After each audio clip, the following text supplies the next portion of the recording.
You're watching the Cowboys Report. I am your host, Tom Downey, and we're going to dive into some rumors and several trade ones as well. But we'll begin at the quarterback spot, since that's all the NFL offseason's been as of late, right?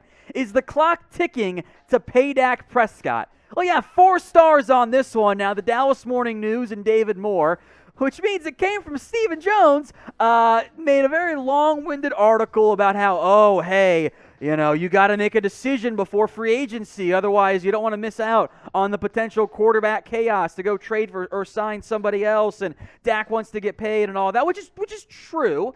And I do hope the Cowboys organization understands this next point. Letting Dak play on the franchise tag is bad. Because if you get tagged twice, you're almost always gone.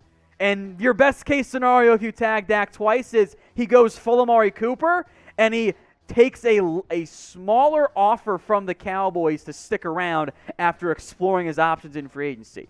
I want to get this Dak Prescott deal done before free agency because that gives you more money to play with. If you pay Dak Prescott right now, regardless of what the average per year number is, it could be 39, it could be 40, it could be 41, honestly doesn't matter. The way you would structure the deal is to lower his cap hit relative to what the franchise tag would be this year. If you pay Dak, you actually save money in this upcoming season.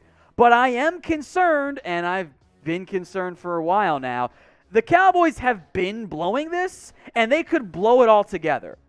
You have a top 10 quarterback. For the most part, we agree with that as close to a consensus as there could ever be in a YouTube comment section. You pay those guys. It's really actually not that difficult, and I know it's expensive, and I know there's sticker shock, but we're going to keep falling into the same trap of, hey, I want to give Dak this amount and nothing more. Guys, if I had told you at the beginning or before the 2019 season that Dak agreed to a deal worth $35 million a year, you would have been like, oh my God, what are they doing? And now you're like, oh shit, that'd be great. I wish they had done that deal. And it's the exact same thing you're going to be doing this offseason of, well, geez, we want the 5-year deal, or we want to give you a little bit less if you're going only 4, and we're going to haggle over a year, or really $2 to $3 million per year. Oh, great, you can save that by cutting the damn punter. Brought that back again. Win for me. It's going to be expensive. It's going to be around the Deshaun Watson deal. But you know what? The market is set by what the market ends up getting, right? And the quarterback market is straight up. It's like the way the GameStop stock would have been if they hadn't artificially stopped it from being that way. Not mad at all about it. That's where we're at for the Cowboys. The longer this goes, the more expensive it is. And if you don't have your quarterback situation figured out by the start of free agency, fair or not, you're going to have to look at the draft for a quarterback as well. I'm of the mindset pay Dak or blow it up, but the Cowboys don't believe in blowing it up, so we'll see what they end up doing. So in the end, will the Cowboys pay Dak? Let me know what you guys think. This is the pinned comment, so if you get the ad break, scroll on down and get your votes in. It's Y for yes or N for no. Let's talk Deshaun Watson. How about trading for Deshaun Watson? Get the top 10, top 5 quarterback out of Texas. Wait, okay. 1 star on this one. I am open to the idea. I am not open to what was pitched by ESPN and Bill Barnwell. The Cowboys get Deshaun Watson and a 2023 4th-round pick.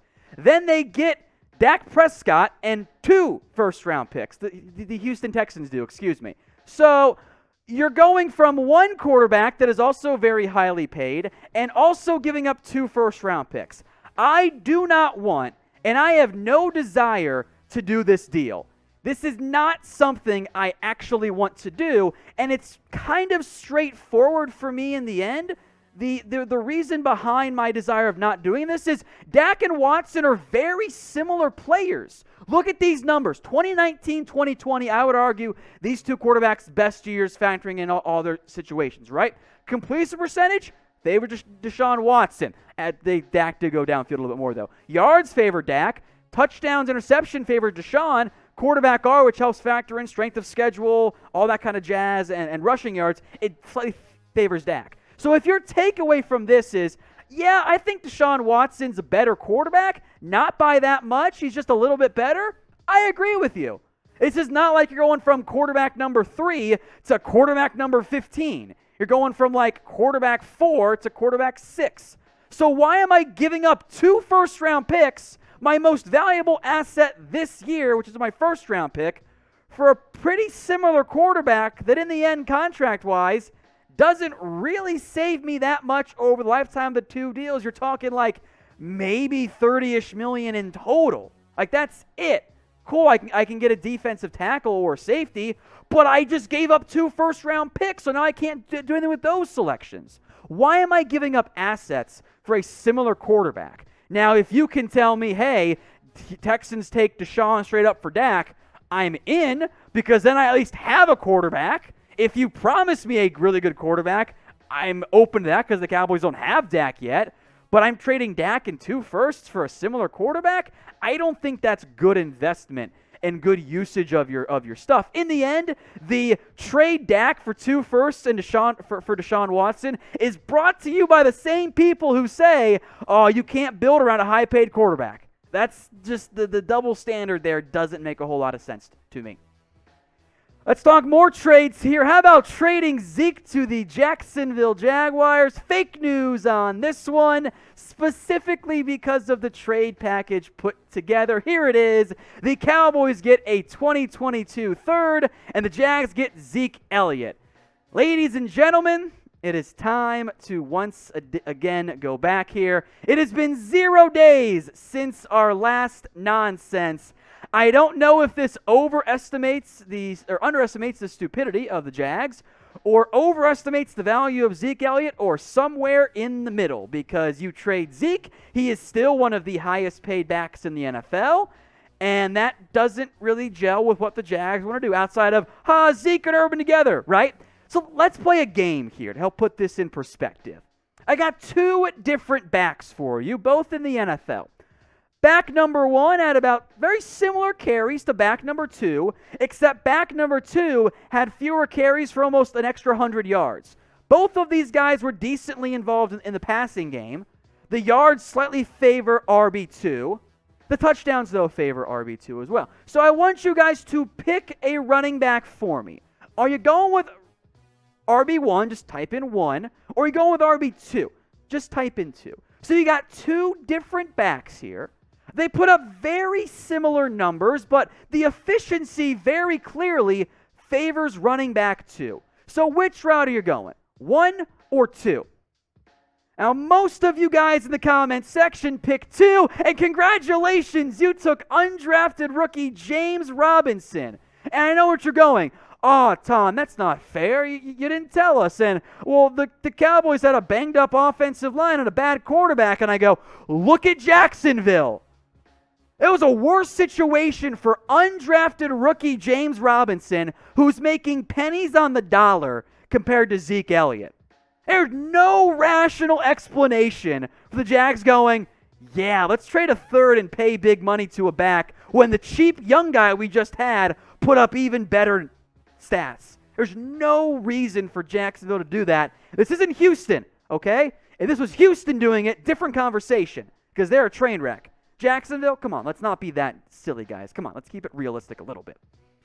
Now, BetUS, our number 1 sportsbook out there. You can go to chatsports.com/bet. That URL takes you right into the BetUS site. When you use promo code Cowboys125, that gets you a 125% deposit bonus when you put down $100. And once you guys place a bet, hook you guys up with a Cowboys jersey. So some free advice here. Some Super Bowl picks for you. Give me the Chiefs outright. I'm not doing spreads. I don't trust that. Life's too short to bet the under. Give me the over in that Super Bowl matchup. And some fun prop bets to go with, right? Over or under 0.5 mentions of President Biden. I'm going to go the under there. They're not going to talk about him. There's no chance. Over 2 mentions of the Patriots, though, with the juice on it, plus 120. Yeah, give me the over. You tell me Patriots don't just casually come up in conversation? It's going to happen, especially if that game gets out of hand in some way or the other. So give me the over on 2 Patriots comments. Chatsports.com/bet. Promo code Cowboys125. That gets you a 125% deposit bonus. And once you guys do all that, place that bet, of course, too, email us, cowboys@chatsports.com. We'll get you guys hooked up with a Dak Prescott jersey. Only available, by the way, for new customers. For those of you who did other promo deals, sorry, can't give you guys 2 jerseys. It's emailing us. If you have questions, too, by the way, it'll be in the comments and in the description, cowboys@chatsports.com.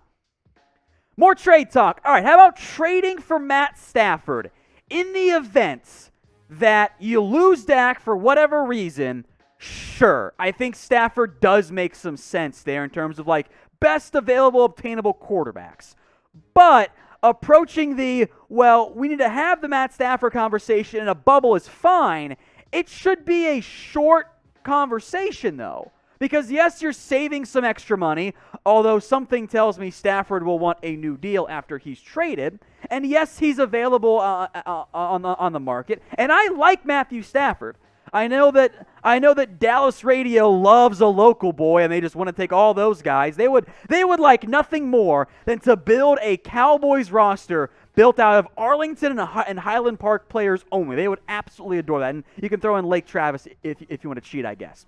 I like Matthew Stafford. I think he's a top 15 quarterback somewhere in that range. Maybe he's 16, maybe he's 14, but he's in that category. He's a good player. I like him. But you know what? You're not Dak. So pick a quarterback for me here. Type MS for Matthew Stafford or type DP for Dak Prescott. If you got to pick one, who is it? DP or MS in the comments section. Yeah, Stafford, good football player. But here's my question in the end, and why this should be a short conversation. If I am an NFL team, and I know that money is not freely available at all times, and I have to be cheap in some areas, why would I pick quarterback to do that? Why would I want to get older and worse at the quarterback position? That does not make sense to me. If you want to get older and worse to save money, do it somewhere else. Do it at linebacker or running back. Oh, that's a problem with this team. Anyway, don't do it. That is the one position you should not get older and worse. You know why? Because then you end up being the Bears, where, yeah, your defense is great. You never had a chance of beating the Saints in the postseason.